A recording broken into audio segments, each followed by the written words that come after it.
Je vais parler des droits et des devoirs. J'ai parlé de certains droits. Il y a des choses qu'on peut pardonner à une femme et qu'on ne pardonne pas à un homme et inversement. C'était le cas autrefois, avant-guerre, si on peut dire, où on savait que les femmes avaient le droit de dire des choses un peu scandaleuses, avaient le droit de se laisser aller comme ça, à raconter des trucs. Et maintenant, c'est beaucoup moins toléré parce que les femmes sont mieux introduites dans la société et donc elles ont moins d'excuses pour se défouler. Enfin, c'est quand même resté dans l'ancienne génération cette espèce de culture du passage à la parole, du passage à l'acte. Bon. Et alors, il faut le rapprocher, le comportement féminin, du comportement de l'enfant.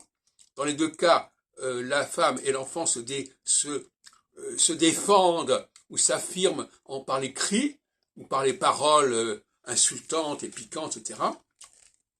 Mais il faut aussi comprendre, je voudrais parler de l'enfant, que l'enfant a des droits, les gens ont les droits qui sont propres à leur groupe. Ce qu'on tolère dans un groupe, on ne le tolère pas dans un autre groupe. Une pathologie que l'on ne tolérera pas chez un homme, on pourra la tolérer chez une femme, etc. Alors, il y a aussi les devoirs.